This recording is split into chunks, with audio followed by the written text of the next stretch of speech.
Welcome back, y'all.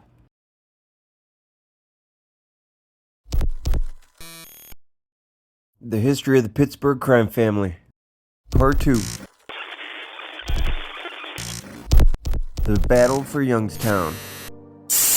The peace and prosperity the Cleveland family had been experiencing for being one of those tiny families that stay in their lane and mind their own business ended abruptly when they went toe-to-toe with the Cleveland crime family over dominance of Youngstown, Ohio, a steel mill hub steeped in violence and corruption and rife with gambling, loan sharking, and labor rackets. An ideal environment for any aspiring wise guy. With steel mills stretched as far as the eye could see, this little industrial town had a booming economy ripe with commerce. For decades, the 15-foot flames streaking from the steel mill furnaces attract immigrants from all corners of the world looking for their piece of the American dream. Well, aside from its much smaller size, Youngstown in the 1940s wasn't all that different from cities like Chicago, Buffalo, or Detroit.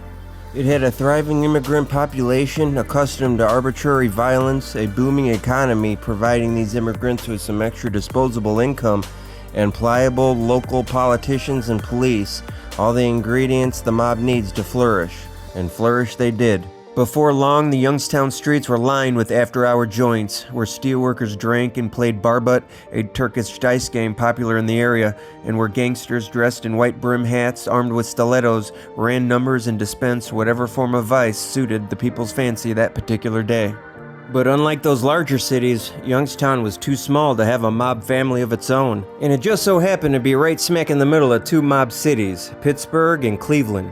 Wise guys from both families came flocking to the area to ply their trade to the eager and susceptible blue-collar town. And for years, both families maintained an uneasy alliance. There was just so much money to be made in that particular area. Plenty to go around, so guys just stayed focused on their hustle. Youngstown, Ohio was wide open, and the two closest families were there to take full advantage. Family bosses John LaRocca and John Scalish were two of the most powerful, respected, longest tenured bosses to ever do it. They were wise leaders and all about that peace and prosperity. These guys preached, make money, not noise, and why make an enemy when you can make a friend? Good words to live by even now. And things were hunky-dory for a while, and then the underground economy got so big over there, guys started making moves, and things were getting out of control. And there wasn't much these two peaceful dons could do being situated in their respective cities so far removed from the situation. Despite their best efforts, violence could not be avoided. With so much money on the line, you can bet your bottom dollar that the root of all evil would take hold and start leading these guys astray. And there ain't a damn thing LaRocca and Scalish could do about it. So whether they like it or not, these two families who played nice for so many years would go head to head and battle it out in a war considered off the books but was of vital importance, as the winner gets the rights over the sacred 34 square mile patch of land along the Ohio border that some officials consider a cesspool of sin, but to wise guys operating there, it's the forbidden land of milk and honey. During its heyday, Youngstown was the most crooked town in America. They were operating on a level all their own. Youngstown became a place where the Mafia held sway over every element of society, from the police to the judges to the politicians. It was a place whose residents had grown so used to a culture of corruption that they viewed it casually, even proudly. It's a place in a sliver of America where they played by their own set of rules, where politicians have come to terms with the fact that you can't govern the lawless, and where police have fully embraced the popular expression, if you can't beat them, join them. Believe it or not, things were relatively peaceful in the beginning. I don't know if this had anything to do with that, but in those early days during the 40s and 50s, various gangsters and wise guys weren't grouped together by family like in every other city in this country. Here in Youngstown, for some reason, it was all about what part of Italy you're from. Youngstown was divided into two factions, the Sicilian group, which mostly consisted of members and associates from the Cleveland, Buffalo, and Detroit crime families, and the Calabrian group, which mostly consisted of members and associates from the Pittsburgh crime family. So who are some of these mobsters who have come over to exploit this ripe town, running these Youngstown streets causing such a ruckus? The first mob pioneer to venture out and discover this prized plum of a town, and the first identified head of the Youngstown Sicilian group, was Buffalo heavyweight Joe DiCarlo. DiCarlo was practically born a wise guy. His dad, Giuseppe DiCarlo, was a highly respected former boss of the Buffalo family early on, from 1912 to 1922. Well, it got to a point where young Joe DiCarlo was at odds with his boss, legendary Buffalo Don Stefano Magaddino. There was some friction there because Joe thought he was the rightful heir to the boss's seat after his dad died. But no, he was ultimately deemed too young and Stefano got the nod. DiCarlo then decided to leave Buffalo and relocated to Youngstown. DiCarlo came to this bountiful land sometime in the 1940s with a few of his guys, which included John Tronalone, Sam Pieri, and Jasper Fats Aiello. DiCarlo and his crew got to work and quickly organized the rackets there, with gambling and loan sharking being their bread and butter, and it didn't take long before they were thriving.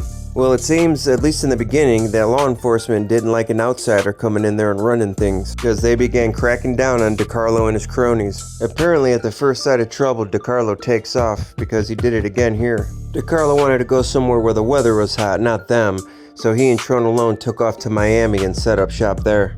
Pieri went back to Buffalo and Aiello decided to stick around. After DiCarlo left, he was replaced as the top Youngstown Sicilian by Detroit wise guy Frank Camerata. Camerata was a scrappy career criminal who got his start with the infamous Purple Gang in Detroit. He eventually relocated to greener pastures and planted his flag in Youngstown on behalf of the Detroit Partnership. Camerata couldn't believe how wide open it was there and started building himself a crew. He was so flabbergasted he called home and told them he found greener pastures so glorious, lucrative rackets fell into your lap like manna from the sky. Obviously I'm joking, but you get the point. One particular wise guy he told was his old Detroit buddy, Blackie Licavoli, who was already nearby running rackets in Toledo and Akron. Jack White Licavoli, a notorious gangster from Detroit by way of St. Louis, had expanded his operations into Ohio, but he was really over here because he was on the lam, ducking a high-profile murder case. Nevertheless, Licavoli would forge some lifelong friendships with a few very prominent mafiosi during his time there. And two guys he became close with were John LaRocca and Frank Valenti, the future bosses of the Pittsburgh and Rockford crime families. Camerata and Licavoli would team up on some rackets and open up a joint venture they called the Jungle Inn, a notorious mob-run gambling den and roadhouse located in Liberty Township just outside Youngstown and Warren. The club was a massive draw for gamblers and operated as a brightly lit tropical oasis featuring a glass block main bar, bamboo and tropic decor, and private VIP rooms. The club was also well protected with heavy security, including armed guards and elevated balconies protecting high-stakes games, and expert gunners stationed in machine gun turrets to maintain order and prevent heists. And big winners were frequently escorted home by club bouncers to ensure their safety. A couple young up-and-coming gangsters Licavoli would cross paths with during his time at the Warren racetracks were Tony Del Santer and his childhood pal Eladina Fratiano, but they would become known as Tony Dope and Jimmy the Weasel. The pair had a small bookmaking operation going and were pulling numerous burglaries and heists. Tony and Jimmy would also link up with Frank Valenti, and the three began sticking up gambling halls and illegal casinos all around the Ohio Valley. This trifecta of fury were out there hitting licks and pulling in some pretty large scores for the Licavoli-LaRocca combo. On average, these jobs would pull in anywhere from 5 to 10 grand a score, although there was one that netted them a bounty north of 70 grand. DeSanter and Fratiano would be forever separated when the Weasel took a robbery pinch and was sent away to serve a 7-year stretch, after which he would relocate to LA and settle in with Jack Dragna's Borgata. And with the lack of competition out west, Jimmy would become one of Dragna's top hitmen. Jack White would take DeSanter on as a protege, teaching him the ways of the wise guy as Tony settled in an enforcement role. Del Santer would go to work at the Jungle Inn and eventually get a piece of the joint as part owner, along with a Licavoli business partner named Mike Farah and his brother John. And Licavoli has a history with Mike Farah. He had a couple other business interests with him. He was known to have partnered with him in the Girard Novelty Company in Niles and the Triangle Novelty Company in Warren. The Farah brothers were ruthless and violent known murderers. They both had a short fuse and a quick trigger finger, and they both built themselves up quite the reputation over the years and were feared individuals who wouldn't hesitate to put you in a hole in the ground if you crossed them. Mike Farah was the more prominent out of the two. He was the recognized mob boss of Trumbull County for more than 20 years after moving there from Cleveland in the late 1940s, and it appears that Mike acted as Licavoli's frontman for the Jungle Inn. Things went smoothly for years, but then eventually the brothers' aggressive and unpredictable behavior started to become a nuisance for Licavoli and Del Santer. Even though Mike was a handful, Licavoli would have to put up with them because Mike Farah had deep political connections. Tony Dope would then follow his mentor Licavoli to Youngstown, handling enforcement duties for the Sicilian faction operating there. He would rise through the ranks, eventually becoming Licavoli's right-hand man and number 2 in command. Camerata's rule over Youngstown would come to an abrupt end when he was deported in the early 1960s, and his spot as top Youngstown Sicilian was then taken over by Cleveland Capodicina James Jack White Licavoli, and he would rule the area for decades. Licavoli's been managing rackets in Youngstown since the mid-1940s with his cousin, close confidant, and lifetime lieutenant Leo Lips Mortuary. Mob journeyman Leo Mortuary was a highly respected and seasoned mob veteran with a criminal career that spans 3 states and 6 decades. Starting with his bank robbing days in Detroit through his hitman days for Dragnet in LA to becoming Licavoli's underboss in Cleveland, Leo was revered in mob circles and always loyal to his cousin Jack White. Licavoli seemed to inherit some muscle when he linked up with Jasper Fats Aiello. Fats was a holdover from the DeCarlo regime. Aiello was one of the mob pioneers who first came to Youngstown when he and DeCarlo muscled control of bookmaking and the race wire service. When DeCarlo took off for Miami, Aiello had some lucrative rackets going and decided to stick around and would eventually form an alliance with the Cleveland guys. Fats was always known to be a vicious strong-arm man and tough as nails, whose crimes knew no boundaries. During his prime, forget about it. Fats was a dangerous, lethal gangster with a reputation that he was one you do not mess with. But as he got older, his underworld profile and reputation waned, and the main reason for that was his addiction. Apparently, Fats was a hopeless, degenerate gambler. The man was straight addicted to it. Now, he and Licavoli were related somewhere down the line. I'm not exactly sure how, but it seemed Jack generally cared for Aiello because he tried to help him. He also wanted to utilize him more in an enforcement role, but his gambling problem was a major distraction and caused countless problems with other bookies and loan sharks. In an attempt to get Fats to stop gambling, Licavoli offered Aiello a permanent income of $4,000 to $5,000 a month from gambling proceeds if he would cease all personal gambling. He's like, here, taste the money. Jack is trying to get him to kick the bucket and motivate him the only way he knows how, with money. In what seems like an act of stubborn defiance, Aiello waved off the gesture and rejected his generous offer so he could continue gambling. Yeah, he's done. That gambling has got him hook, line, and sinker. You sure you don't want the money? Cleveland's soldiers on the street, the guys who had the pulse of Youngstown, were the Carabia brothers, Ronnie, Charlie, and Orly. The brothers were highly active, running several gambling, extortion, and loan sharking rackets along with their labor racketeering ventures. They also operated a sports book out of a Youngstown bar. It definitely seems Cleveland had the numbers. Other notable Youngstown gangsters operating under the Cleveland banner were Cadillac Charlie Cavallero. Cavallero, a self-proclaimed grape salesman, was an experienced mafioso. He's the only wise guy that was an official soldier of the Pittsburgh and Cleveland families. He was initially made in the Pittsburgh family, but then later transferred to the Cleveland Borgata to iron out some issues in Youngstown. He was highly active in the Youngstown rackets, mainly gambling and loan sharking. His top protege and enforcer was Vince De Niro, a handsome and debonair gangster who was considered one of Youngstown's policy kings and also ran the Dry Men Social Club. And there was Dominic Jr. Cenzarino, a familiar figure in local mob circles. He worked with just about everyone. Cenzarino's name is all over FBI files, right along with the same usual suspects. He was a career robber and burglar, and specialized in safe cracking. Cenzarino reportedly had what the underworld called a jig, a custom-made contraption he would bolt onto the safe door to make it easier to drill into. The man seems to be well connected. He's a cousin of the Carabias and Joey DeRose, a Carabia enforcer who stayed busy back in the day. Cleveland also had guys littered all over the surrounding area as well. They had Ernie LaSalle running things in Akron, along with James LaFatch and Angelo Perna. And the always dangerous Whitey Basase was holding things down in Toledo. And there was also Louis Bones Batista doing his thing over in Canton.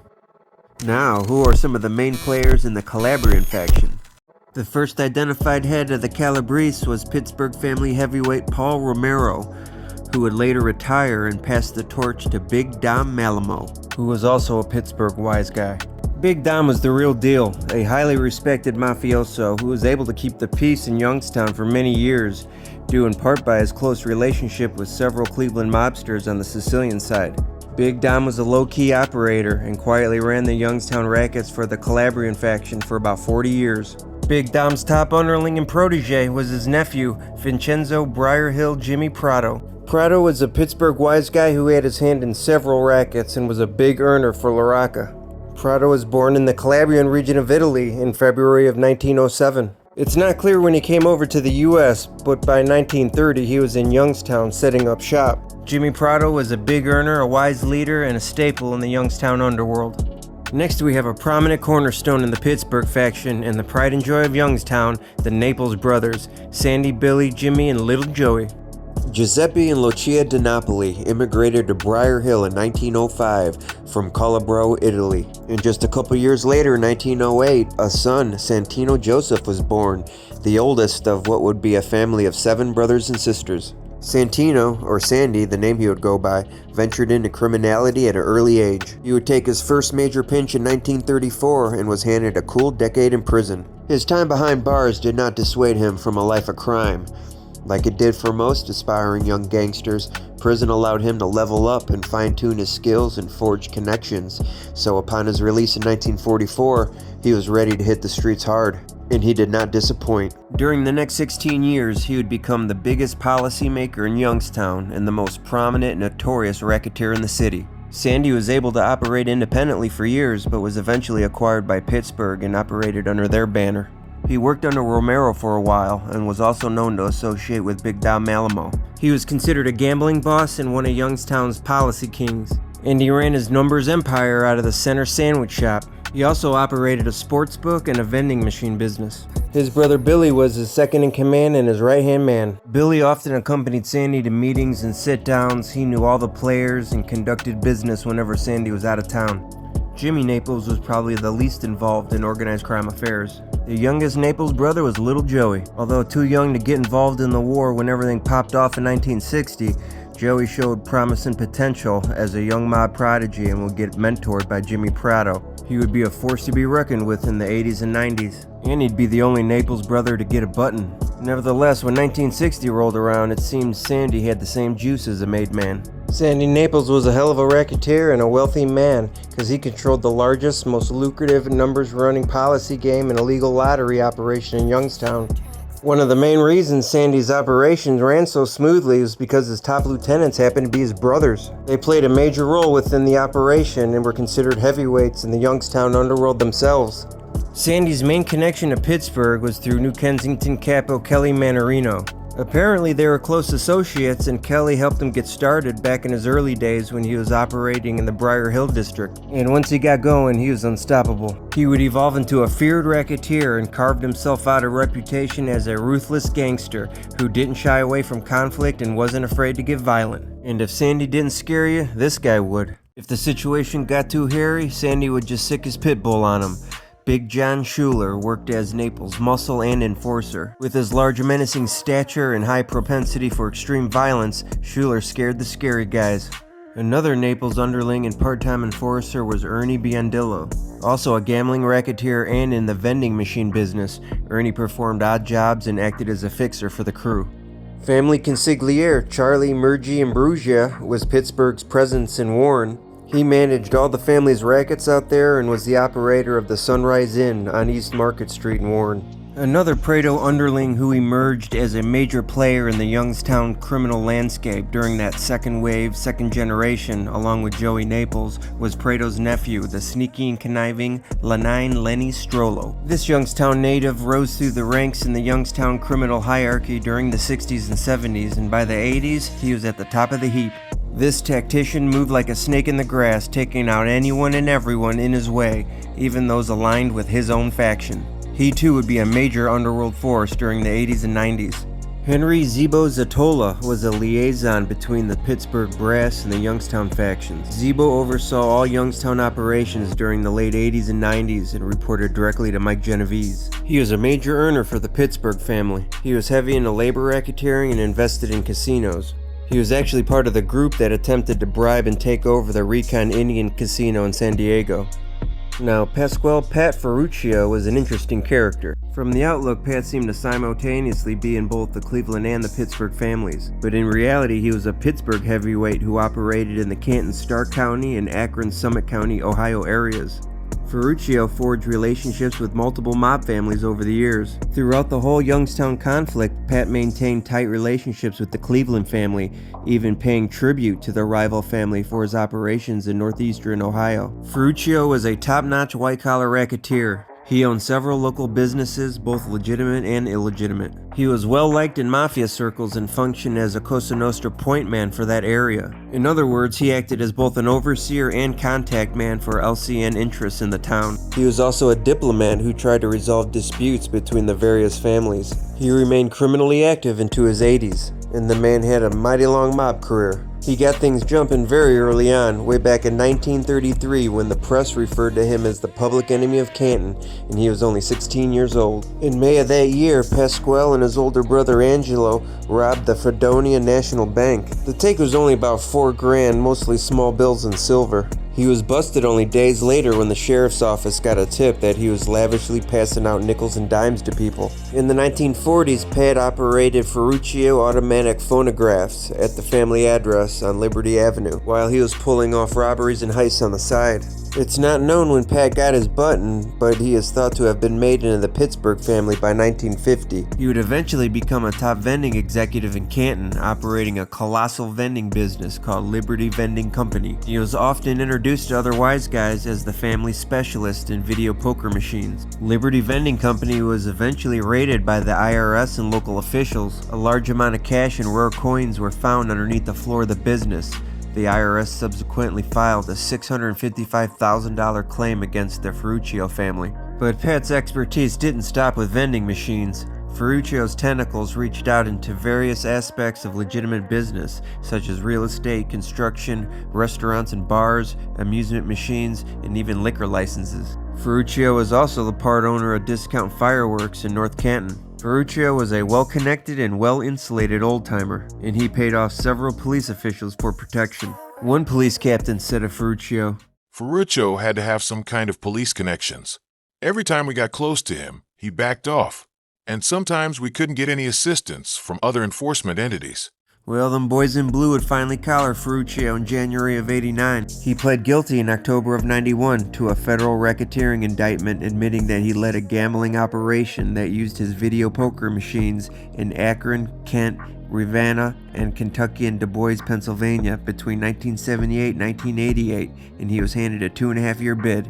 The following month, a Canton mayor was reported saying, "From things I've heard on the street, people thought Pat Ferruccio would never get arrested. I think the community owed the police agencies involved in that case their gratitude." Apparently, the FBI held Pat in high regard. FBI reports state that Ferruccio exudes a tremendous influence within the business world and the political arena and is in the top 3 LCN members operating in Ohio. Over time, the criminal dynamics in Youngstown changed and evolved. Eventually, everyone settled in with their respective crime families. Now, each side was referred to as Cleveland or Pittsburgh's Youngstown faction. And for years, Cleveland and Pittsburgh had a mutually beneficial alliance going, albeit a fragile one.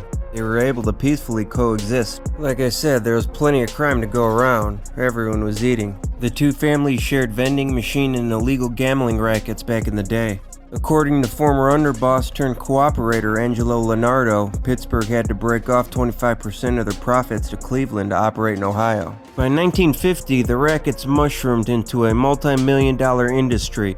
The Pittsburgh and Cleveland Mafia families began vying for control over various rackets. As operations expanded, tempers flared, leading to a violent turf war characterized by assassinations, beatings, and tit-for-tat car bombings. The press was having a field day with it. These instances of mob violence were dubbed Youngstown tune-ups. These violent clashes, fueled by multi-million-dollar rackets, resulted in dozens of unsolved killings, which subsequently highlighted the Pittsburgh family's willingness to challenge larger nearby families despite its smaller size.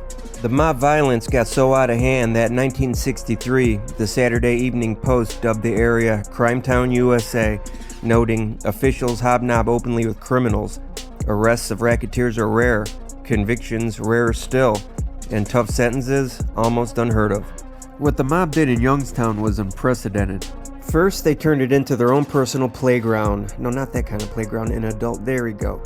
a gangster's paradise, full of debauchery, and then they turned it into their own battleground. These guys were indiscriminately firing off shotgun blasts and setting off car bombs all over Youngstown without a care in the world for innocent bystanders, as both women and children would be accidental casualties of the war. Another thing that makes this Youngstown showdown unique is that this violent quarrel wasn't even classified as a proper mob war. So it wasn't ever a Pittsburgh versus Cleveland thing, where guys are to shoot an opposing mobster on sight, like if it were a legit mob war. Apparently these were viewed as a series of anonymous sneak attacks. The press and public had no idea where these attacks were coming from, and of course everyone was like, it wasn't me, but the streets knew, and that's why each side conducted several retaliatory strikes on each other. Let's call it what it is, two mafia factions that hate each other who are trying to share the same little town and always flexing and one-upping each other with power moves that usually involve killing someone.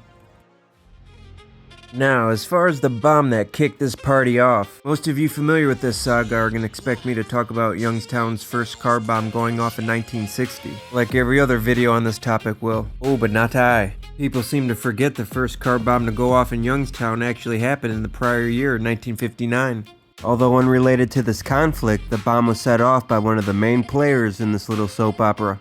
Greek gambling boss Chris Sophocleus just left the apartment of a lady friend when he hopped into his car and kablooey.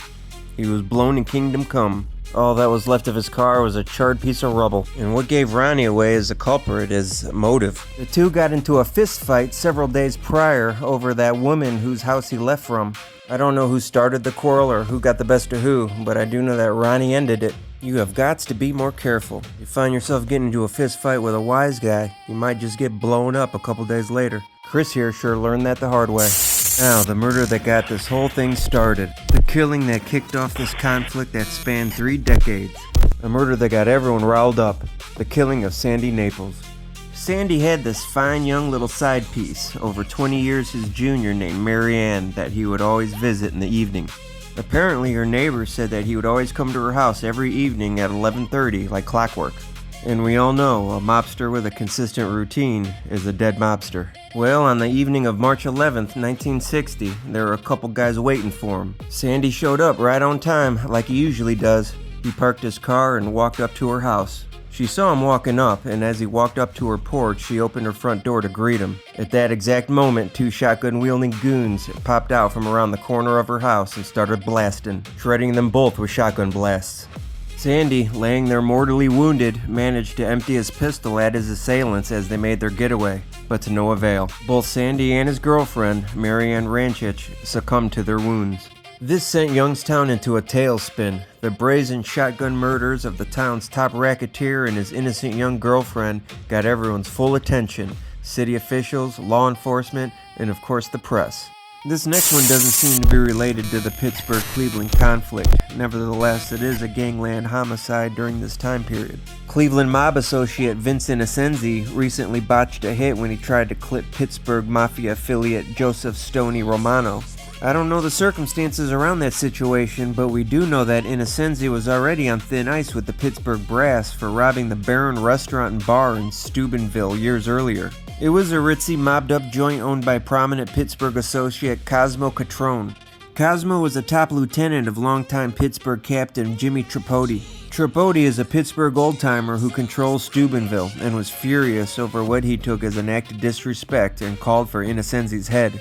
And well, it seemed like old Vincent got a pass on that. Well, then he goes and tries to whack another Pittsburgh guy. And of course his target doesn't die and knows fully well who it was that tried to kill him. And that was a wrap for Ascenzi. LaRocca wanted him dealt with, and dealt with he was. Ascenzi was shot several times outside Canton, and his body was tossed in a ditch. And interestingly, shortly after Ascenzi was clipped, his brother Silvio hung himself in his garage. His body was found just days after his brother's murder. You gotta figure they'd want a guy like Schuler off the board as quick as possible. He's a dangerous man. They tried to get him a couple years back in '58 with a car bomb, but the guy's like the Terminator. He just got back up and brushed himself off. Seriously though, the bomb skinned him up, but he survived. Big John Schuler was the Naples brothers' #1 enforcer. Described by police as an explosives expert, burglar, bootlegger, and fence, Big John was a violent man and often did Sandy Naples' dirty work for him. Cleveland wanted to get rid of Schuler to prevent any retaliation by the big guy. They already tried a car bomb and that didn't work, so they elected to go a different but just as effective route. Big John was cruising down Old Route 82 near Vienna Township when he all of a sudden got a flat tire. So he pulled over and began to change his tire when another car creeped up on him and started sending shotgun blasts his way. That's right, for those of you that are familiar with mob tactics, they got him with the old flat tire trick. For those that are on the chopping block, sometimes these guys will rig a tire so it goes flat while they're driving and they gotta pull over to change it. And a hit team will tail the guy, and when he pulls over to change the tire, they blast him. The shotgun blasts were direct hits. A witness called police, but there wasn't much that could be done for Schuler at that point. He bled to death in front of a responding state trooper. Next was an internal purge by Cleveland. Cleveland mob associate and Mahoning Valley gambling lieutenant Mike Farrar has been a longtime business partner of Jack White and Tony Del Santer. Plus, Farrar overseen affairs at the Jungle Inn, a cash cow mafia-backed casino and club in Warren, Ohio. For years, the Cleveland brass were able to put up with Farrar's antics because of their business dealings and Mike's extensive political connections. But it got to a point where Mike was getting more and more unpredictable and out of hand. It got to a point where the juice wasn't worth the squeeze, and he had to go. And it would be only fitting that it would be the guy to take over all his business interests that would be the one to clip him. As Mike was practicing his golf swings on his front lawn, he too was met with some shotgun blasts and gunned down right there on his front yard. As a reward for successfully getting rid of Mike Farrar, Tony Del Santer was given complete control over Warren, Ohio. Meanwhile, in Youngstown, the Naples brothers were incensed at the murder of their brother and were out for blood. Interestingly, an informant came forward and told the FBI that the murderous mobster in question was Sandy's old business partner and Cleveland associate, Vince De Niro. Vince and Sandy were once buddies and ran numbers and vending machines together in Youngstown, but Sandy's alleged use of narcotics and bringing his brothers into the business without talking to Vince about it first caused a rift between the two. They broke off their collaborative efforts at that point, and since then there's always been friction between the two. And Joey Naples would offer a different explanation when he would later say that Sandy's demise was ordered by Cleveland captain James Jack White Licavoli for reasons unknown. All we can do is speculate why. According to this narrative, the hit was carried out by Cleveland heavyweight and seasoned hitman Leo Lips Mortuary along with Ernie LaSalle with a shotgun that they acquired from a guy in Canton, Ohio. Well, the rest of the Naples brothers can't really go after Jack White himself, so they decided to go after the easier target and take their rage out of Vince De Niro due to his aforementioned grievance with Sandy and his Cleveland ties. Billy and Joey reached out to Canton freelance hitman and bomb expert Dominic Moyo and hired him to carry out the contract. And Moyo was happy to oblige. The Naples boys have been wanting to get some get back, and now's their chance. Now, Vince is a pretty popular, well-known guy in Youngstown, largely because he owns a popular Youngstown restaurant called Cicero's. Not only was it a watering hole for underworld figures, it was a hot spot for anyone. The place did well. Then, on the warm afternoon of July 17, 1961, Vince exited his restaurant, got into his car, and as soon as he cranked the engine, a-boom. Vince was vaporized by a bomb placed under his car. The blast was so strong it shattered all the nearby windows and shook nearby houses like they experienced an earthquake. That bomb seemed to have more pepper on it than the other ones, and the press had no problem staying on top of all this. Now, following the murder of Sandy Naples, the next oldest brother, Billy, took the reins of their organization and began managing their rackets. And he's probably thinking, okay, we got our get back, all is right in the underworld, now we can get back to business. But all wasn't right. Vince De Niro was a hell of an earner. Cleveland was not too happy about losing him, or more specifically, his mentor and Cleveland soldier he was under, Cadillac Charlie Cavallero, wasn't too happy about losing him. So Cavallero started investigating his underling's murder. Now, most of the Ohio and Pennsylvania underworld were familiar with freelance hitman Dominic Moyo. Most guys know that Moyo was the guy you'd want to see if you're looking to blow somebody up. Well, Cavallero eventually crosses paths with Moyo and asks him if he knows anything about De Niro's murder. And Moyo's a sly little bastard. Of course, he told him he had no idea who set the bomb off. It wasn't him, of course. But he was happy to tell him that he heard it was Billy Naples who arranged the murder. Moyo, stirring the pot, I'm sure was angling to pick up the contract Charlie was about to put out on Billy and get himself another payday. And that's exactly what happened. Cavallero was furious. He long suspected the Naples brothers, but now he knew for sure. And he wanted to retaliate against the retaliatory murder. And the fact that Cavallero is treating this like an act of war rather than a retaliatory strike lends credence to the idea that it was actually Licovoli who was behind the Sandy Naples killing. So Cadillac Charlie went and paid Jack White a visit to get his okay to blow up Billy Naples. And after he got Scalish's express blessing, the hit was fully sanctioned. So just like Moyo anticipated, Cavallero went ahead and hired him to take out Billy Naples. Cadillac Charlie figured, you blow up one of mine, I blow up one of yours. He just didn't know he hired the same guy that blew up his buddy. This Moyo guy is something else. So at this point, Moyo, who already has the Billy Naples contract, actually met with Vince De Niro's mother and offered to avenge her son's death. For a fee, of course. He was trying to maximize the payout for each bomb, apparently. And she accepted and paid, not knowing Moyo was actually the guy that killed her son. Man, you couldn't write a better script. On the 1st of July 1962, Billy's about to leave the house. So he got in the car, which is in the garage, he slides the key in the ignition and turns it. Boom! Billy was killed instantly. His corpse was blown partly through the rear window of the car, which suggests the bomb was attached somewhere in the engine compartment. The garage the car was parked in also collapsed as a result of the explosion. Then, upon further examination of the crime scene, Billy was found with a loaded pistol in his pocket and a shotgun alongside shells in a paper bag in the car's trunk. And even more peculiar is Billy was wearing leather gloves in the middle of summer. It became abundantly clear that somebody, probably Moyo, had set Billy up, telling him that they were going on a hit or a robbery and slapped a bomb under his car. And just like that, the Naples lost yet another brother, and they were soon going to commit arguably the most heinous murder in the war to avenge him. I'm sure you can imagine how devastated the two remaining Naples brothers were for losing their two oldest, most prominent brothers. And word on the street was Cadillac Charlie Cavallero was responsible for this one. Apparently, Jimmy and little Joey Naples went right back to Dominic Moyo and gave him the contract to kill Cavallero. Boy, was business booming for Moyo, and I'm sure he was loving this and enjoyed playing both sides. And he'll blow up just about anyone as long as someone's paying for it. And now he had his sights set on Charlie, but this time it seems he got too sloppy. Apparently, Moyo had no consideration for the lives of the innocent civilians who are simply trying to live their lives amongst the open warfare. He was zeroed in on his target. As long as his target was taken out, he didn't care or mind if there was collateral damage. He probably should have. Not only was Charlie a notorious Youngstown mobster, he was also quite the family man. There was nothing he loved more in this world than his boys. On November 23, 1962, Charlie Cavallero is about to take his two sons, Tommy and Charlie Jr., to football practice. He hops into his 56 Ford Fairlane with his 11-year-old son, Tommy. Charlie Jr. had to run back inside to grab something, so he was lagging behind. As soon as Charlie Sr. turned the ignition, the bomb went off. The explosion instantly killed Charlie Sr. alongside Tommy, who were both in the car. Charlie Jr. got lucky. He was further back and hadn't reached the car yet. He wasn't killed, but he did get seriously wounded. The boy's hip was blown out, he had 2 fingers blown off, and extensive wounds to his face and legs.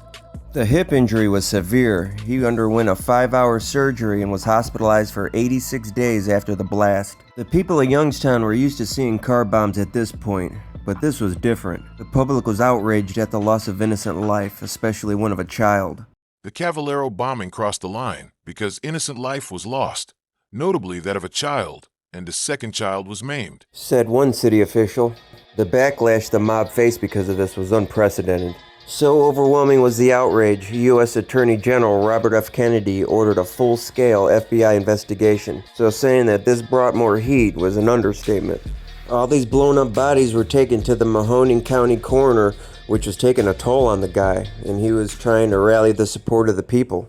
I'm calling on the decent people of Youngstown to wake up and help the authorities bring an end to these unspeakable atrocities, said Dr. David Blinky, Mahoning County coroner, in a Vindicator story printed the day after the bombing. I am accustomed to seeing death, but no man can become accustomed to what I saw today, Dr. Blinky said. The influx of law enforcement was very apparent. The Vindicator quoted an unnamed source saying that the bombing brought gambling virtually to a halt in Mahoning County, and much of the action having fled to Trumbull County. Not only were the feds outraged, mobsters across the U.S. were furious. On wiretaps, they talked about how careless the hit was and moaned about heat coming down on them. 75 bombings and 11 deaths will do that.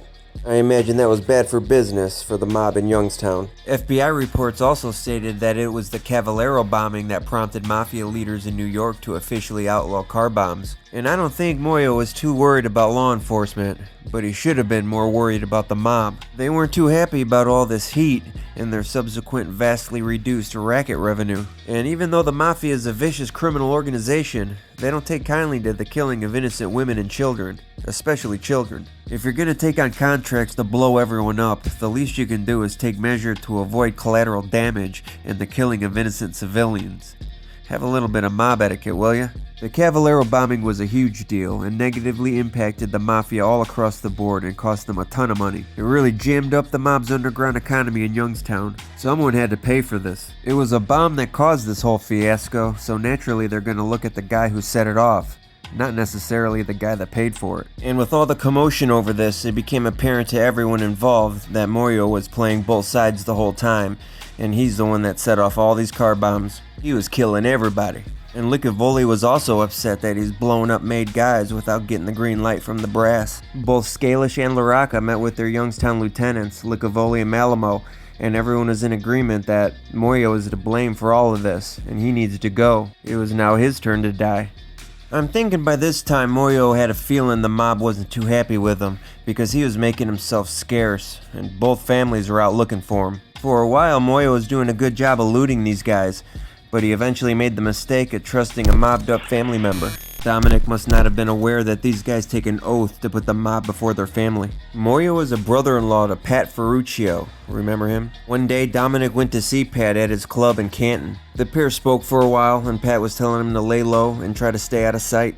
Then he immediately went and called his mob contacts and told them he was there at his club. Then a hit squad was immediately dispatched to the club. They were eventually able to lure Moyo out back behind the club, and then proceeded to beat, stab, and shoot Moyo to death, and his body was set on fire. And normally, anytime somebody is killed by the mob as punishment or retribution, they don't bury the body or make it disappear. They want the murder to serve as an example to everyone else, not to do what that guy did. So usually they'll toss the body on the side of the road or in a wooded area, or he'll become, as they say in Chicago, trunk music. In this case, these guys went with the latter. His body was shoved in the trunk of his car and driven to a rural part of Canton, where they parked and left it. It was discovered a few days later on the 3rd of September.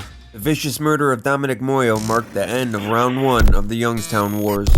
Following the war and the subsequent nationwide attention Youngstown was getting due to the bombs and murders, a meeting was held between the Pittsburgh and Cleveland families. At the meeting, both sides agreed that working together was a lot more profitable than running around trying to kill each other, and it was also agreed upon that Dominic Malamo's nephew, Pittsburgh wise guy two-gun Jimmy Prado, would be in charge of Youngstown for both families. This helped put an end to the violence and the infringement of territories by both sides. This would also mark the rise of Little Joey Naples, as he would be taken under the wing of Prado and given a more significant role in the Youngstown underworld. After 3 years of bombing and bloodshed, Youngstown was finally at peace, and it seemed everyone was getting along. Eventually, everything went back to normal in Youngstown. People went back to their day-to-day grind, and the bombings became a memory of how bad it could get. Well, eventually, little Joey was getting a little stir-crazy and wanted to get his feet wet and flex a little bit of that newfound mob muscle. Well, local hoodlum and Cleveland mob affiliate Paul Collauti gave him a reason. Although it isn't clear what that was, it was enough for Joey to want to take his life. And if I'm not mistaken, I believe this is the first death that Joey Naples has ordered. The first of many. Then on October 11th, 1968, Collauti was shotgunned to death. His body was found on the side of the road. Hey, at least Naples refrained from using a car bomb. After Collauti was blasted, Youngstown stayed quiet for a bit, largely because the Cleveland mob's attention was focused elsewhere, like in Cleveland. They entered yet another mob war, and wouldn't you know it, the weapon of choice for this scuffle? Car bombs. Again, the Cleveland mob tried working with corrupt union organizer and Irish gangster Danny Green. He got to the point where he fancied himself a mob boss and stopped paying tribute on rackets basically handed to him by the mob, amongst other shenanigans. And just what newly appointed Cleveland boss Jack White Licavoli wanted, another mob war. Well, at least by now he's a battle-hardened war general because of what he had to deal with in Youngstown, being Scalish's capo in that area. Licavoli pretty much inherited this war when he took over as boss of the Cleveland family in May of '76, when Scalish died suddenly after having open-heart surgery. Danny and his feisty crew of Irish lads took on Licavoli and the Italian Mafia and were actually holding their own. For a while, it seemed like Danny just couldn't be killed. He survived numerous assassination attempts. But everyone knew it was just a matter of time before the mob got to Green. And that time came on October 6, 1977, in the form of a car bomb, and it blew him completely apart in his dentist parking lot. And the man who set off the bomb that finally ended Danny Green? Our boy Ronnie the Crab. So Cleveland is a war-torn family at this point. Rumbling back-to-back with the Pittsburgh family and a pack of Irish hooligans has taken its toll. The Danny Green War lasted from 1971 to 1977 and featured 37 car bombs, 36 of which all happened in 1976. Federal investigators estimated that Green's faction was responsible for 3 out of every 4 of the bombings, which was a signature tactic, which he probably got from the mob war that just happened a few years back and was less than 100 miles away. Cleveland's Youngstown faction took a huge blow because of that conflict. They lost one of their most important pieces and their caretaker for Youngstown. Ronnie Carabia would end up going down for murder because of that bombing and was handed a life sentence, although he would eventually get released in 2002 after serving 24 years at the age of 73. After the incarceration of Ronnie the Crab and the death of family consigliere Tony Del Santer from a heart attack, Joey Naples wanted to exploit their absence and took the opportunity to expand his operations. He gave the green light to a bookmaker working for him named Charles Spider Grisham to start a protected gambling operation and take over mob rackets in Warren, Ohio, the town previously run by Del Santer. And things were going smoothly until Grisham started acting like a jackass. Feeling empowered by his Pittsburgh mob connections, Grisham proceeded to humiliate a Carabia ally at a Trumbull County bar named My Place Restaurant and Lounge by pulling a gun on the man and making him crawl on his hands and knees. Once Charlie Carabia got wind of what happened, he ordered Cleveland associate and hitman Joe DeRose to squash the Spider with Licavoli's express blessing. On December 3rd, 1978, that Spider got stepped on. After working a late-night shift bartending at the My Place Lounge, Grisham pulled up to his apartment, got out of his car, and as soon as he started making his way toward his apartment, he was shot to death by a high-powered sniper's rifle by DeRose. And that was the end of Spider. Should have been more careful. That amount of disrespect in the underworld is just unforgivable. And just like that, the Cleveland and Pittsburgh Mafia families would find themselves battling it out for a second time in 2 decades. This conflict pitted Cleveland mob boss Jack White against the Pittsburgh mob's Capo and Mahoning Valley two-gun Jimmy Prado, as these two mafia titans would clash for round 2 of the epic Youngstown Wars. And Jimmy's protege, little Joey Naples, will play a huge role in this little scuffle. It seems the violence was ignited this time by Prado and Naples okaying their men to go after Licavoli gambling and extortion territory previously occupied by the Carabia brothers. Without Ronnie around, Orly and Charlie are doing what they can to fend off this invasion. But unlike in the 1960s when the war featured car bombs as the weapon of choice, the late 70s, early 80s version changed to good old-fashioned shotguns and high-performance firearms. Just like everyone else in the crime world, little Joey had to earn his stripes, which would entail serving a prison bid like a man without talking. And Joey did that when he had to serve a little bit in Allenwood. And being such a whittle guy, he had to do what he could to prevent larger prisoners from taking him as their girlfriend. He befriended a guy on the inside they called Peeps, real name James Canonico. Peeps served as a bodyguard for Joey while they were both in Allenwood serving their bids. And Naples was thankful for Canonico and wanted to take care of him once he got out. So for his protection, Peeps was promised some gambling action upon parole. And once he was out, Peeps went to see Naples, and Joey was a man of his word. The problem was, once again, Joey Naples was giving away territory that wasn't his. And Peeps actually realized what Joey was doing. He knew the territory Joey wanted to give him was Carabia territory. Naples was able to convince Peeps that with Ronnie the Crab out of the picture, old and washed up Jack Licavoli had too much on his plate than to worry about what they're doing. Well, Canonico believed Joey and took his word for it. And he learned, just like Grisham found out, the Cleveland family still had some bite. And Peeps got it in a similar way that Spider did. On January 11th, 1979, Peeps had just returned to the halfway house he was staying at to check in for the evening. He parked his vehicle in the parking lot and began to walk toward the house when he was suddenly shot in the chest and killed. Another high-powered rifle shot, courtesy of Joey DeRose. Then on April 12, 1979, Naples loses another one, and with the old flat tire trick no less. Bobby Fury, who manages Youngstown United Music, a local jukebox and vending machine business that Naples owned, and also Joey's part-time driver, is about to leave his house until he notices he has a flat tire. So he proceeded to fix it right there in his driveway, and while he's in the middle of changing the tire, wouldn't you know it, he's gunned down and killed. If he didn't know by now, he is fully aware that somebody's picking off his guys, as is Youngstown being fully aware that there's another clandestine war going on full of sneak attacks. Next we have popular Youngstown underworld figure John Blackjack Tobin. Tobin was a local nightclub owner and one of the area's largest bookies. He was shotgunned to death while walking to his car in the parking lot of his apartment building. As the 70s turned into the 80s, Naples strikes back. Cleveland associate Bobby DeCerbo, a soldier under the Crabria brothers, is just chilling at the crib, relaxing and watching some TV, when he's suddenly shotgunned to death through his living room window. Then the 1980s kicked off with a sensational story about a Youngstown mob mummy, a wrapped up body found in the Struthers trash dump.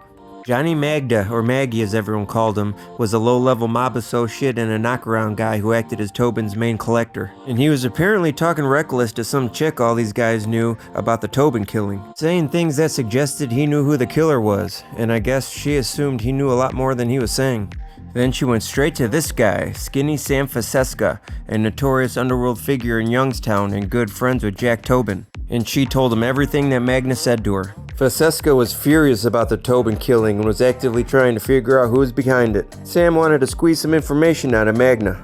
Magna would then be lured to that girl's apartment, probably under a romantic pretense. When he got there, Skinny Sam and his accomplice and right-hand man, Charles Trehorn, were there waiting for him in the basement. Trehorn held a pistol on him as they brought him downstairs. They sat him down and tied him up and zip-tied his wrists together. And Francesca proceeded to interrogate him. He even took a set of needle-nose pliers to his fingers and nose to persuade him to talk a little more. Evidently, Magna wasn't giving him the answers they were looking for, so they stood him up, taped his arms to his side, put an overcoat over his head, and walked him out to Trehorn's van. They wrapped duct tape around his eyes when they're in the basement so he couldn't see, and then they got sick of hearing him beg in the van, so they wrapped more duct tape around his mouth, so it was basically just his nose showing. After driving around for a while, and after they felt like they got all the information they could out of him, Francesca and Trehorn look at each other and Sam asks, "What do we do now?" And Charles is like, "I don't know what we should do." Then Skinny Sam got the bright idea to go back and finish that wrap job, and he went back and wrapped duct tape over his nose so he couldn't breathe.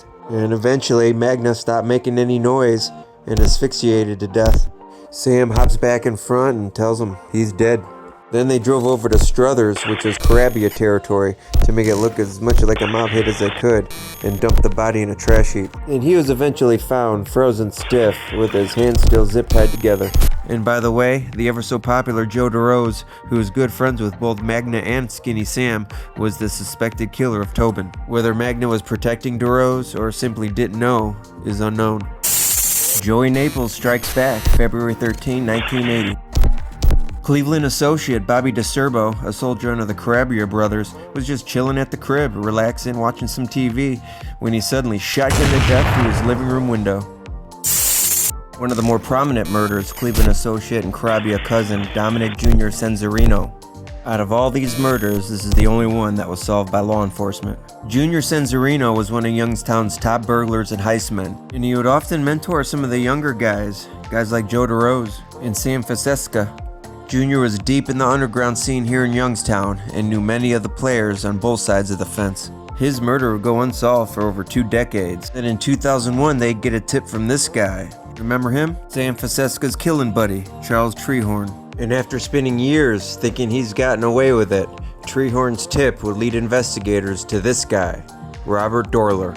Dorler befriended Ronnie Crabia when they were locked up together. The two were cellmates. Once out, Dorler visited Ronnie a couple times, and he happened to visit him when he was going on trial for the Danny Green murder. And Ronnie told him to go see his brothers for some work, and he did just that. So Dorler went to see Orley, and Orley told him that he needed to prove himself, and if he wanted to gain employment, he needed to make their headache go away, and kill Junior Cenzarino. Junior has always been a good earner, and his loyalty is supposed to be with Cleveland and his cousins, the Carabias. But then they found out that he was also kicking up to their rival, Jimmy Prado. Orley didn't like that too much and took that as a betrayal. Dorler was down for the cause. He was ready to get his hands dirty. Orley would show Doyler Cenzarino's house, and Doyler would also acquire a sawed-off shotgun. Then on October 2nd, 1980, he went to Cenzarino's house and waited for him to get home. And when he did, Doyler slipped into the garage behind Junior's vehicle, and when Cenzarino hit the garage door opener to close the door, he unknowingly locked himself in the garage with his killer. Junior got out of his car, and as he walked toward the door to enter his house, he hears Doyler behind his car. He turned to look, and that's when Doyler pulled the trigger and blasted him. Cenzarino was killed instantly by the shotgun blast. Then it seems that Doyler panicked. Because he was in such a hurry to flee the scene, he dove out of a small side window, cutting himself on the glass in the process, causing him to bleed all over the place, leaving a trail of blood. Had he just taken his time, he may have noticed the garage door opener hanging right there on the car visor, but instead he got into a rush and cut his arm open and almost bled out during his escape. Amateur hour. He also dropped the bloody handkerchief and left investigators a nice trail of blood so they knew which direction he ran off to.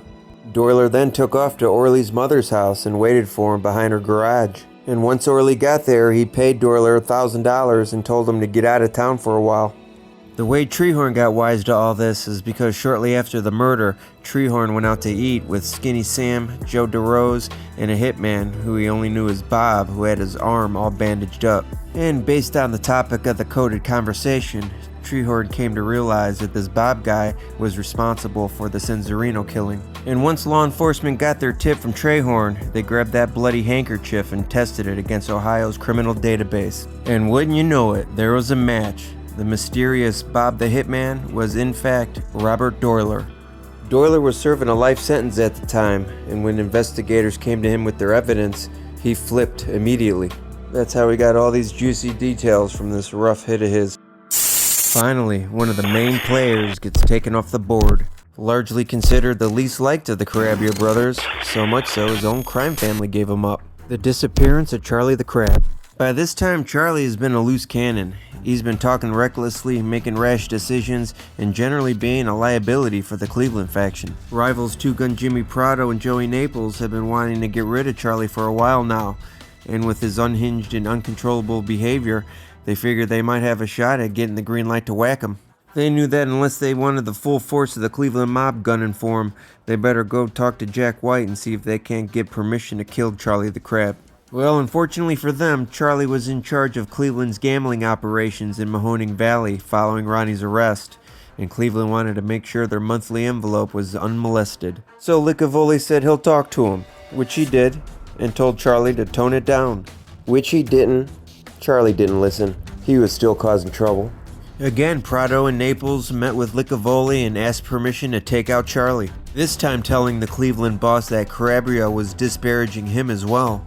They also had doubts that Charlie was delivering some of their bribes. These concerns, as well as Licavoli's own disappointment with Charlie, worked in Prado and Naples' favor. So this time, Licavoli told Prado and Naples he'd talk to Charlie once more, and if the trouble continued, they could do whatever they wanted with him.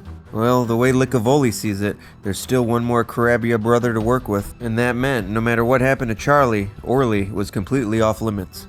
And Charlie kept screwing up, and eventually Licavoli just washed his hands of him. Then on December 13th, 1980, Charlie was contacted by Lenny Strollo. They arranged a meeting at the Stardust Hotel in North Lima to discuss gambling operations in the valley.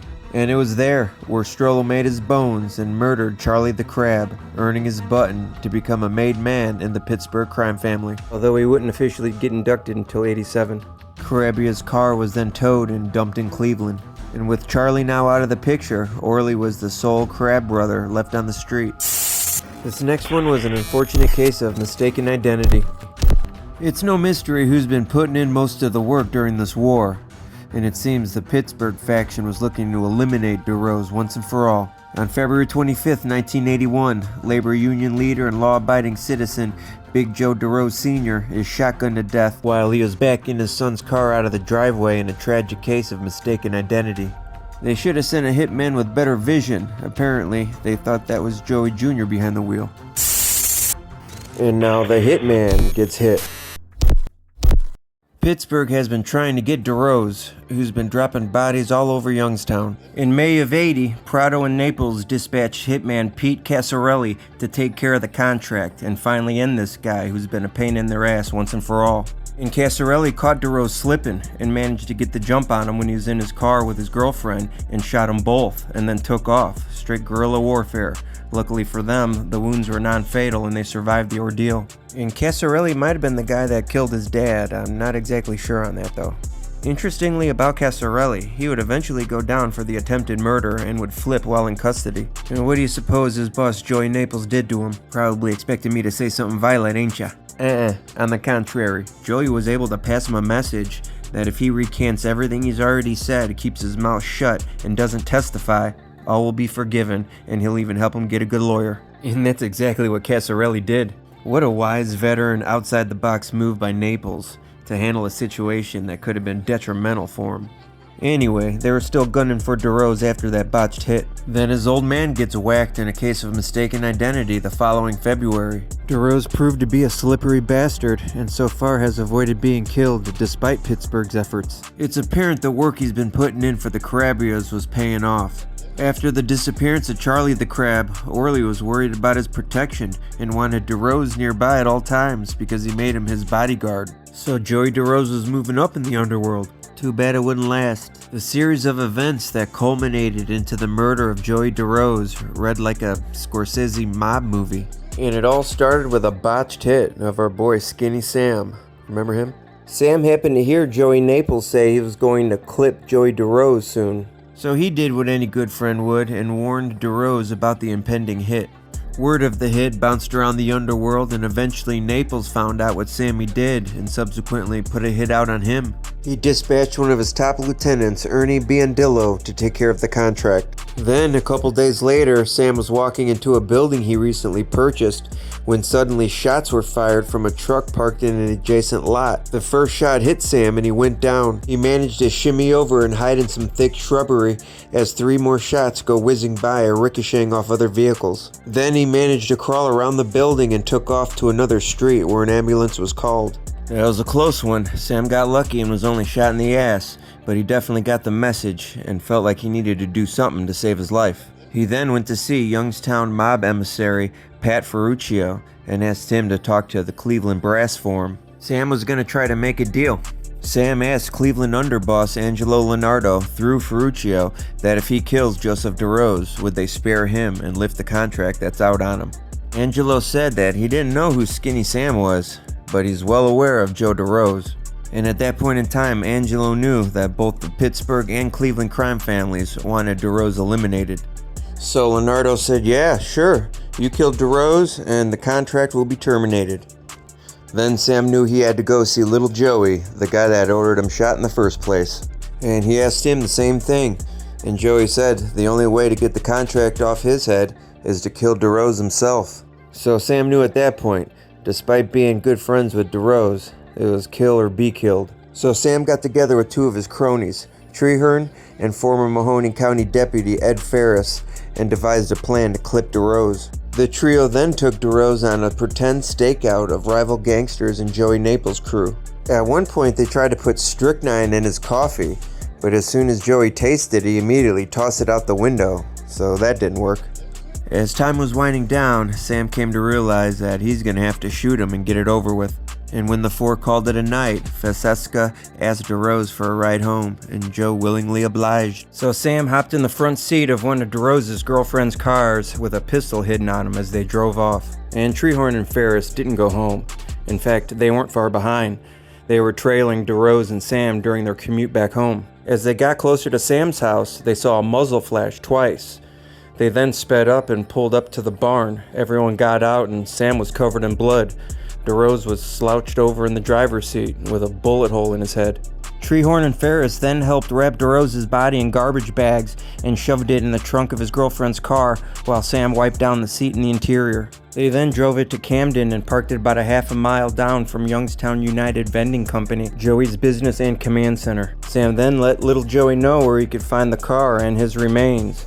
And then it was a wrap. Mission accomplished. In a time full of backdoor deals and secret power moves steeped in betrayal, Sam came out of this on top with his quick thinking and agile moves, navigating his way through this murky and tumultuous Youngstown underworld and doing whatever he has to do to survive, even if that means killing a good friend. The scales in this epic war have really tipped Pittsburgh's way. Jimmy Prado gained the upper hand in Youngstown when prominent Cleveland mobsters were jailed in the early 80s after the murder of Danny Green. And during the 80s, he did a fine job of grooming his two underlings, Joey Naples and Lenny Strollo, teaching them in the ways of the Youngstown wise guy and how to be an exceptional racketeer. As Cleveland's presence in Youngstown decreased with the incarceration of Ronnie the Crab and the disappearance and assumed deaths of Charlie the Crab and their top Youngstown enforcer, Joey DeRose, Naples and Strollo have been steadily building their power influence as Pittsburgh is really gaining a foothold on the Youngstown rackets.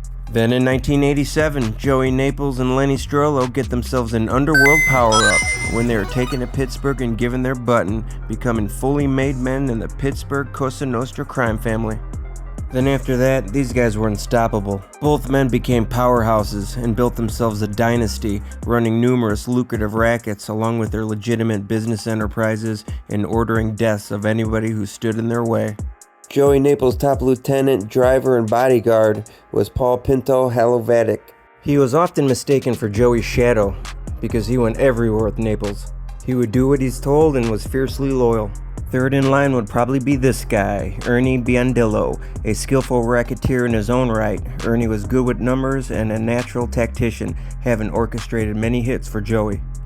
One of Lenny's top lieutenants was his brother Dante, who went by Danny. In a world in which trust is an extremely valuable and rare commodity, Strollo was quick to pull his brother into the life, giving himself a trusted confidant at his side.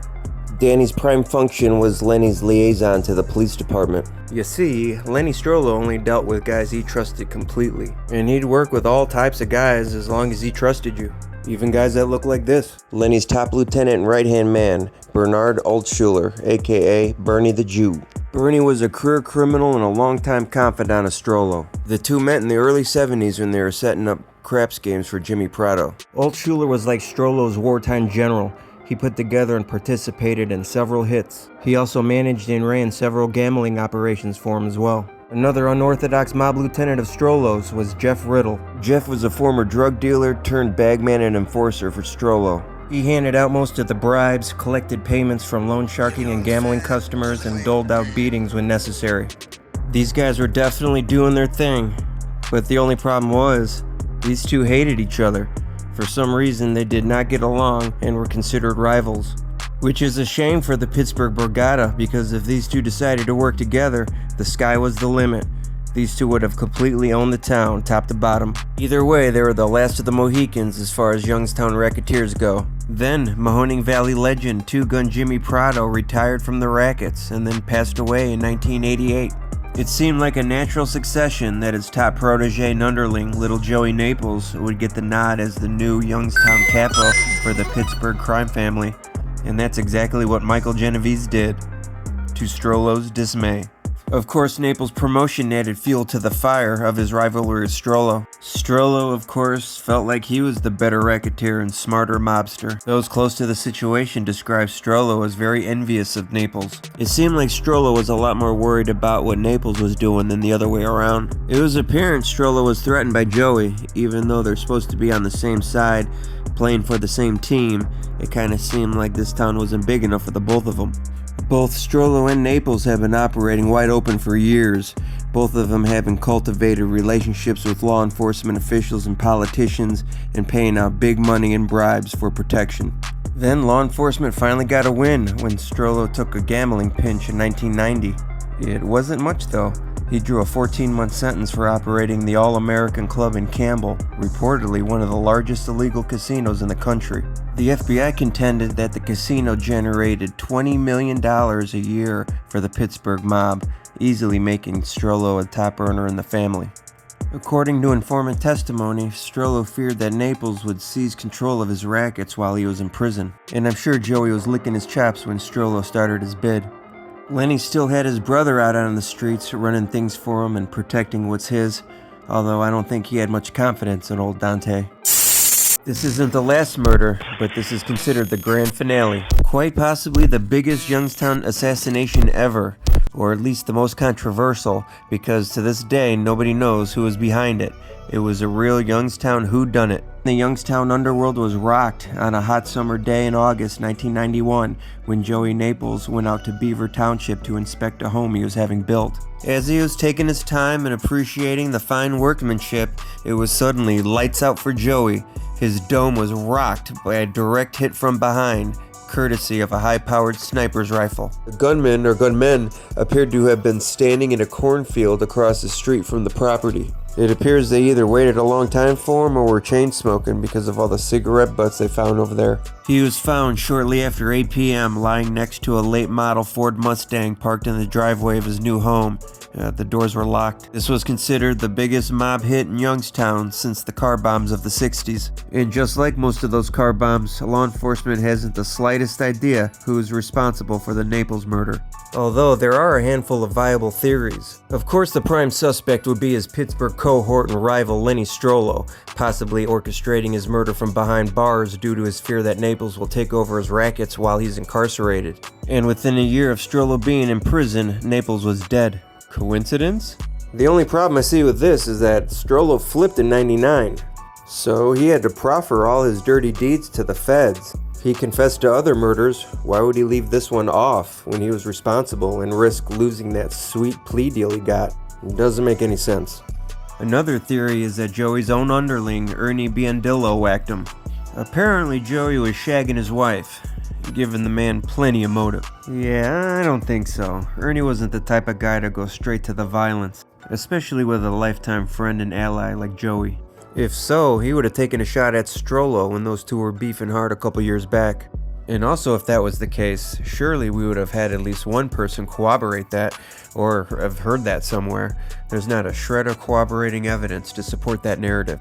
Some former wise guy trying to sell a book first pitched that narrative. There's even a theory out there that John Gotti had him clipped over some fireworks, which is ridiculous. I'm not even going to waste my energy on that one. Well, it seems the most viable theory actually came from Strollo. Investigators did ask him about the Naples hit, and he told them that not long before the Naples shooting, somebody came to him and asked him what would happen if he were to clip Naples. And Strollo answered, nothing, as long as you don't get caught. In other words, he's pretty much saying that he'll sanction it, or there'll be no recourse from him. Just don't get caught doing it. Which also may imply that he'll never admit having prior knowledge or given the okay for a hit like that.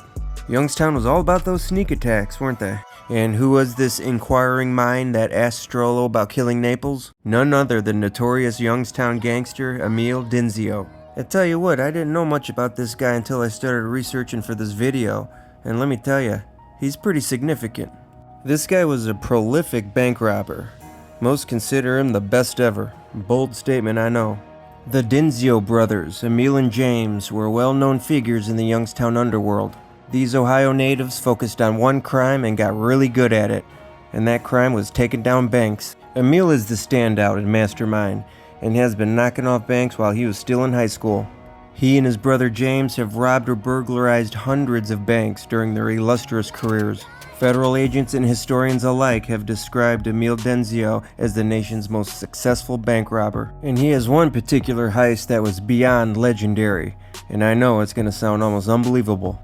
So the Dinzio brothers are all mobbed up, there's no disputing that, and the family that they were closest with was Cleveland. Well, one day, Emil Dinzio received an interesting tip for a heist from none other than the president of the Teamsters himself, Mr. Jimmy Hoffa.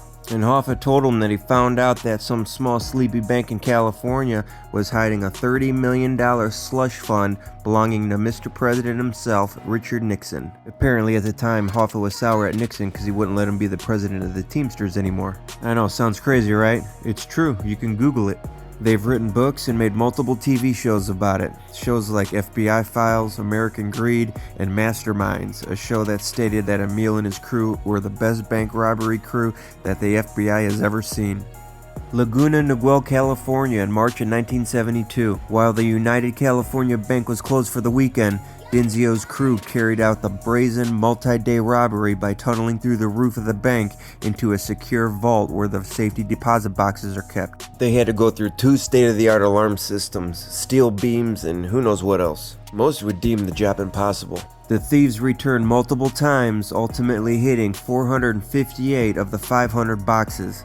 Including all the bearer bonds and rare coins, officials estimate the total take was approximately $30 million, making it the largest bank heist in American history. Law enforcement was flabbergasted and amazed by Denzio's handiwork. A retired FBI agent that worked the case said, "This bank robbery was the most amazing bank robbery ever." And a forensic accountant that worked the case was quoted saying, "Emil Denzio was legendary. He perfected the art of bank robbery in a way that nobody else had."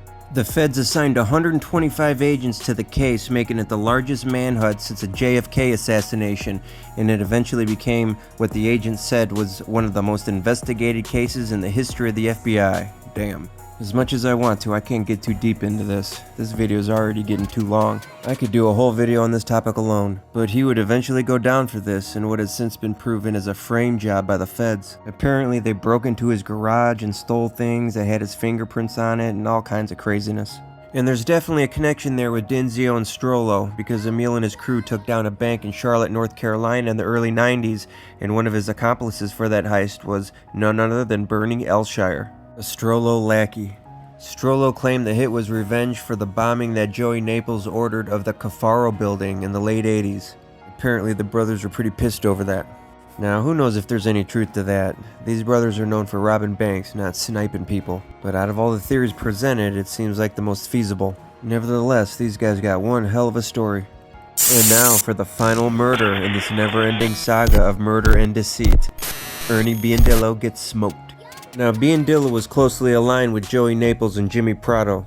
As a career criminal himself, Ernie was a well-known figure in Youngstown and dabbled in all kinds of crimes, and he's also pulled off a few heists. In 1983, Biondillo was convicted in Las Vegas for stealing jewelry. Now he's more of an accomplished racketeer, and Ernie took over Joey Naples' United vending business upon his death. Seems with Joey gone, he could be jockeying for a more significant spot in the Youngstown underworld. Once Lenny Strollo was back on the street, he wanted to put Ernie in his place. And with no more Joey Naples around, that made him the top gangster in Youngstown, and he was going to take full advantage of that. He proceeded to absorb a lot of Joey's rackets, and to Lenny, that also meant his guys. Any envelopes that would have gone to Naples now go to him. Apparently, Biondillo didn't see it that way, and Ernie had a highly lucrative racket he was running involving video poker machines. Well, Strollo approached him demanding a cut of it. He knew Ernie was kicking up to Naples, and now he wanted him kicking up to him. And Ernie was basically like, I don't know you like that, dude. Ernie was also brazenly setting up his machines in Strollo's territory. It seems that with Naples gone, Ernie, being his number 2, feels that he's now taken a spot, subsequently viewing himself as Strollo's equal. Whatever the case, his defiant attitude was a direct threat to Strollo's authority, and that presented an opportunity for Strollo to flex his muscle as the new Don of Youngstown. And flex he did.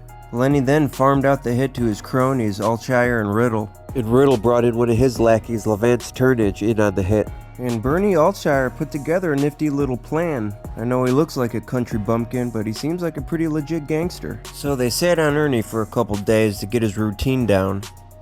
Then on June 3rd, 1996, they decided to strike. That morning, Biondillo was driving on his way to work, and as soon as Ernie hit this rather remote side street he liked to take, a car in front of him slowly came to a stop, and then he looked behind him and noticed another car approaching him from behind and boxed him in. Before Ernie could figure out what was going on, 3 guys jumped out of those cars and a third, and when Ernie saw these guys were carrying guns, he knew what time it was.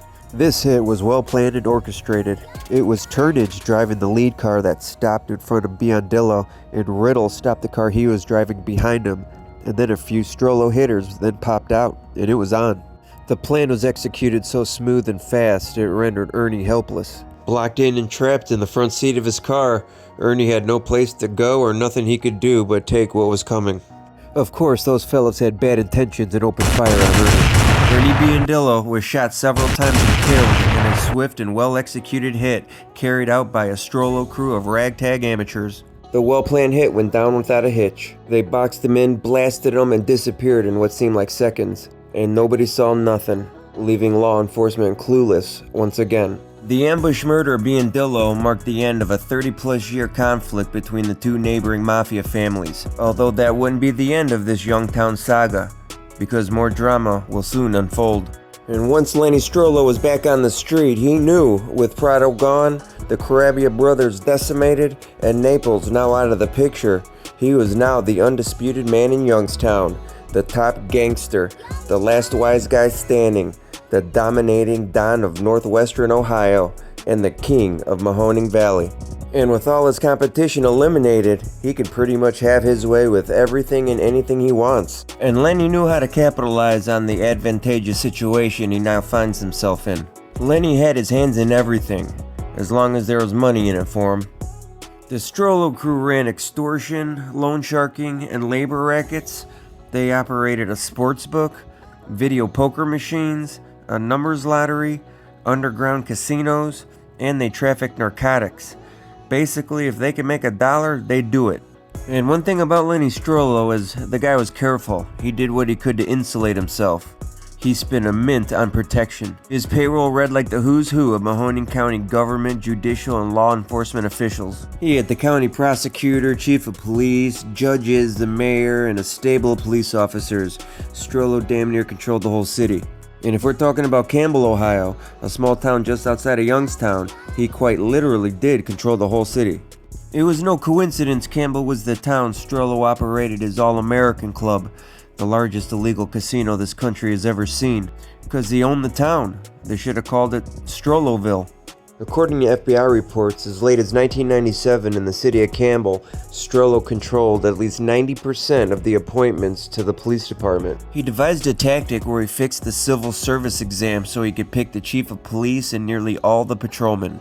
The city law director literally brought a list of candidates for promotion to Strollo's house so the Youngstown Don could select the ones he wanted. Plus, he had all the prosecutors in his pocket. An attorney familiar with the city was quoted saying Strollo could determine which murderers went to jail and which ones went free. Damn, that's heavy. Strollo operated unimpeded and uncontested for years, but eventually a new adversary would emerge. The uncorruptible Mahoning County prosecutor Paul Gaines, who vowed to clean up the valley's corruption. In 1996, Gaines was running for his first term in office against an incumbent prosecutor who was in Strollo's pocket and has fixed many cases for him. Despite Lenny's efforts to sway the election, Gaines succeeded in getting elected as the new county prosecutor. Strollo knew this was extremely bad for him, and he didn't plan to stand idly by and just let this happen. He figured he would simply get rid of him like he would a rival mobster, and put him down by filling him with lead. The Mafia don't usually take out public officials, but as we know, anything goes in Youngstown. The prosecutor had so far resisted all the customary overtures, bribes, and campaign contributions, and to make things worse, it's now widely rumored that he planned to hire as his chief investigator the man that Youngstown Mafia hated the most, Bob Kroner, the local FBI agent who spent 20 years pursuing the mob. Strollo first gave the order to Bernie the Jew, the man he relied on for all his muscle. Bernie in turn brought in Jeff Riddle. Jeff was always down for the cause whenever Strollo beckoned. Some say he was obsessed with the Mafia. Various informants stated he claimed he was going to be the first black guy inducted into a Mafia family. Yeah, I hope he didn't really believe that. And for the shooter, Riddle brought in Mark Bacho, a fastidious criminal who ran one of the most sophisticated burglary crews in the country. And these guys picked Christmas Eve of all days to carry out the hit. And on that day, the men loaded up everything they needed: walkie-talkies, ski masks, black gloves, a bag of cocaine, a police scanner, and of course a .38 revolver. Now this hit was a stark contrast from the Biondillo hit. The hit on old Ernie was flawlessly planned and executed. This one could have been on a Mafia bloopers reel or something. Nothing professional about this at all. Around 8 o'clock in the evening, they drove out to the prosecutor's home in a Youngstown suburb. And when they arrived, no one was home. Bacho decides to get out of the car and wait for him, behind a lamppost near his garage. Behind a lamppost? That's definitely a great hiding spot for somebody about to commit a homicide. Yeah, that's really going to conceal his presence. Good hiding spot, dude. So he figured this is a good time to get ready. He attached a speed loader to the revolver to enable him to shoot faster and tested the voice-activated walkie-talkie, but no one responded. He tried again and nothing. Batcho couldn't believe it. Here they are asking him to carry out a premier Mafia hit and the equipment isn't working. He ran back to the car and said he couldn't kill anybody without communication. The men then drove to a Giant Eagle supermarket to regroup. They decided to program 2 of their cell phones so they could dial each other at a push of a button. As they eased up in front of the house again, they noticed that a car was in the driveway and a kitchen light was on. Okay, Riddle said, shoving the gun back in Batcho's hand. Now get out and go do this.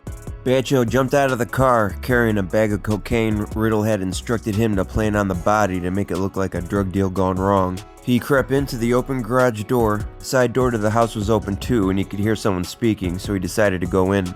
Creeping down the hallway, he heard Gaines talking on the phone in the kitchen. Batcho rushed in, pointed the gun at the prosecutor's midsection, and fired twice, hitting him in the side and the forearm as Gaines fell to the ground. As blood spills from his wounds, Batcho steps closer to deliver a final kill shot. Batcho points the gun to his head for a coup de grace 90-night blast to the dome and pulled the trigger. But wouldn't you know it, the gun kicked back in his hand, jamming.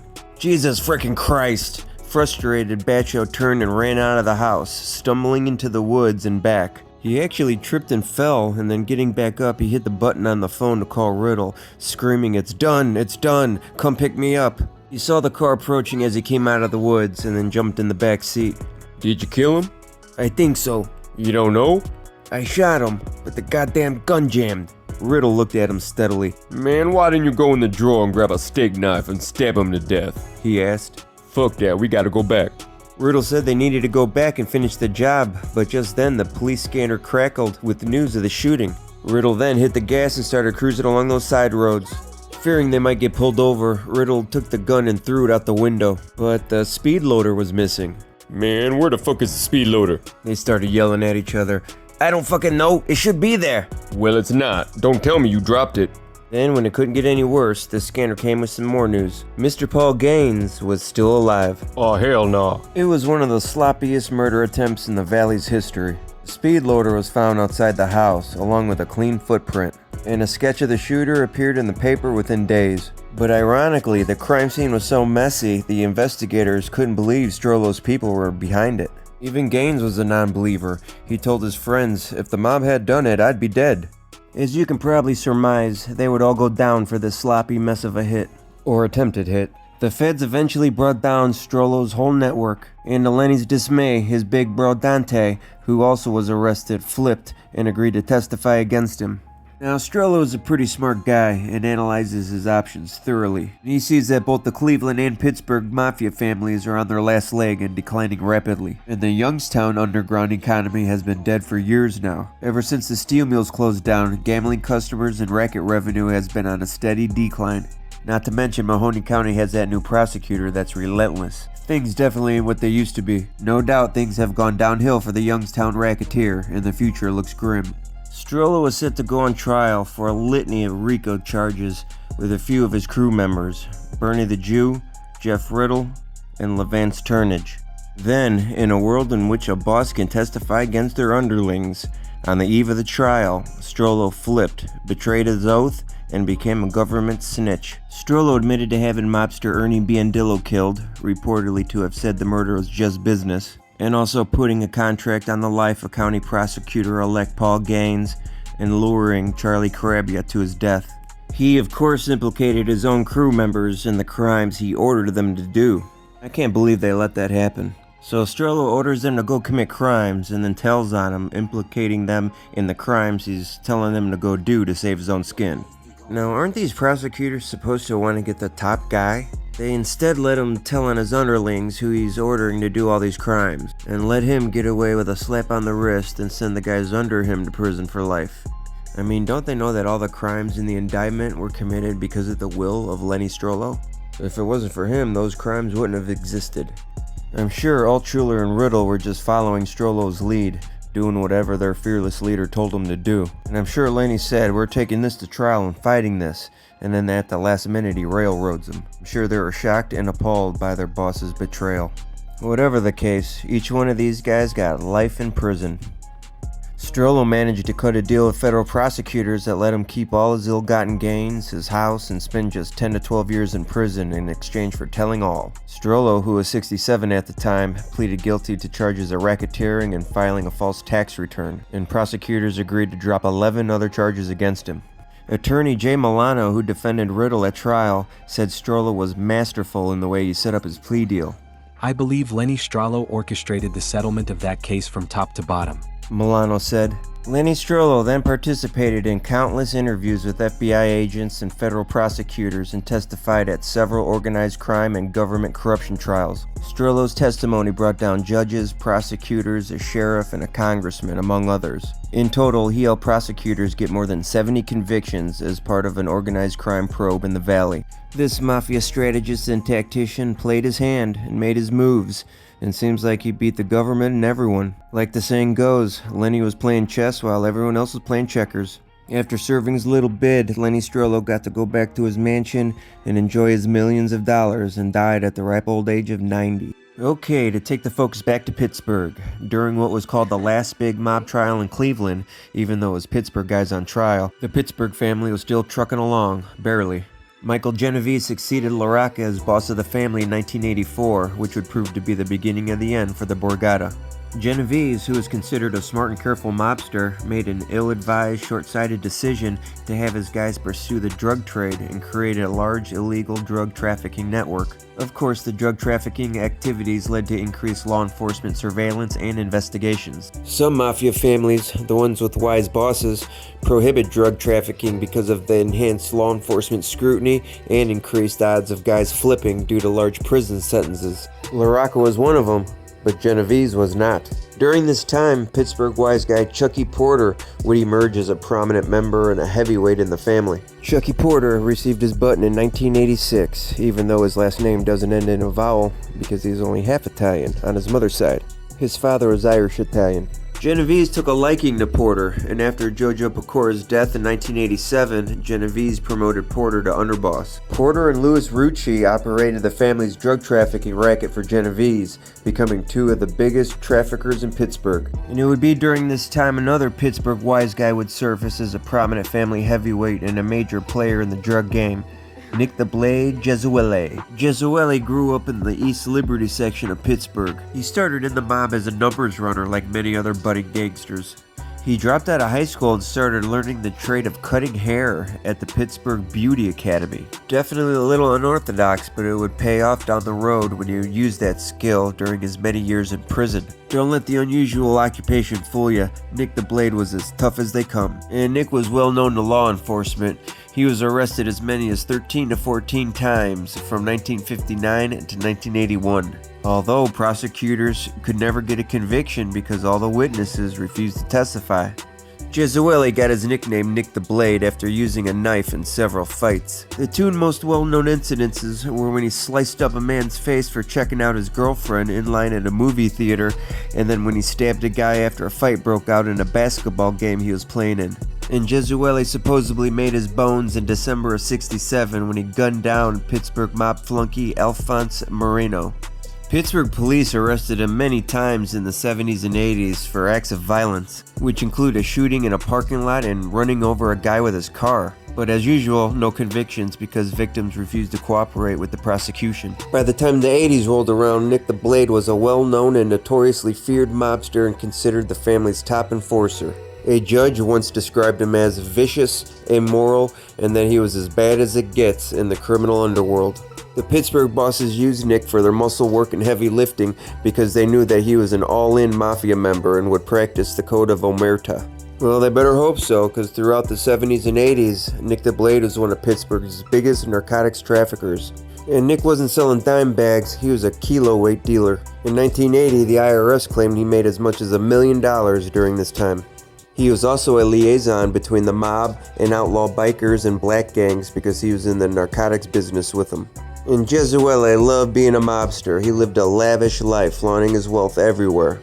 He lived in an expensive top-of-the-line penthouse apartment. He wore the most expensive designer clothes, eating at the most expensive restaurants, and buying several girlfriends lavish expensive gifts. And when he flew, he always flew first class and drove expensive sports cars and blew buckets of cash in Las Vegas. And of course, Nick the Blade was the infamous Pittsburgh connection mentioned in the Scorsese film Goodfellas, because he was the narcotics connection for Henry Hill. The drug business can sometimes be a temporary fix for a struggling family, but never a permanent one, because the law will always catch up to a drug trafficker. And in the late 80s, the FBI increased its investigation and surveillance into the Pittsburgh family's top narcotics traffickers.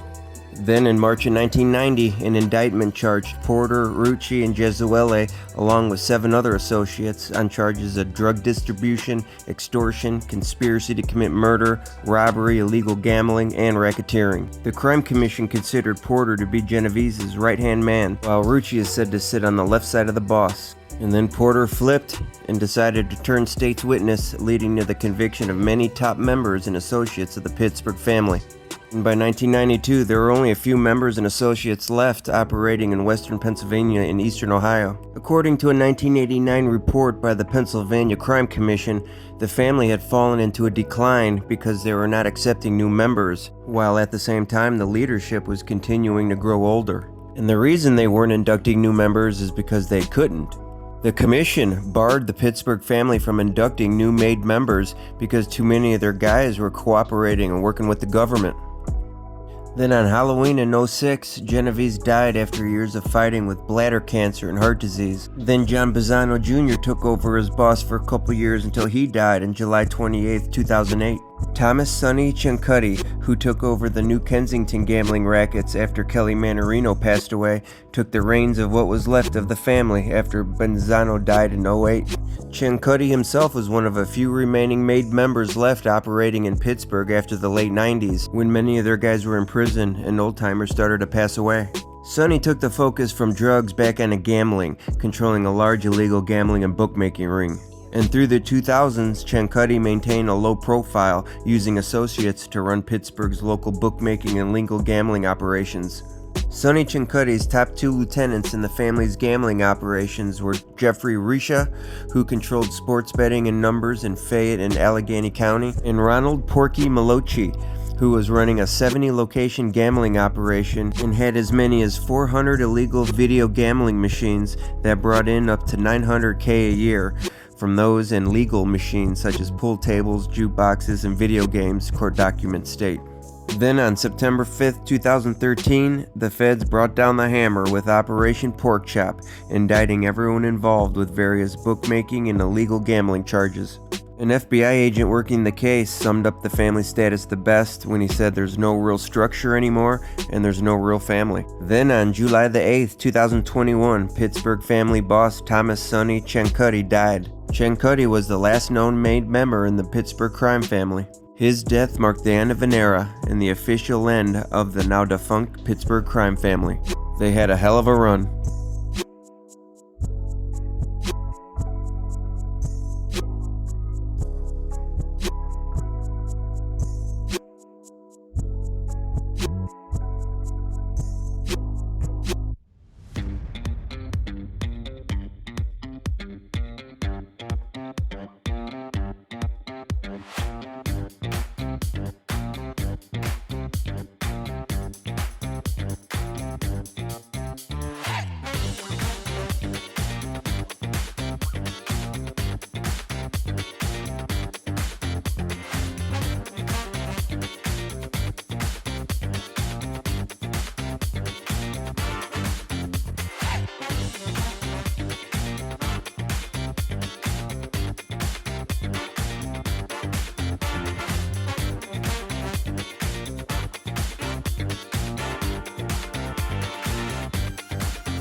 Shout out to Youngstown Mob Talk.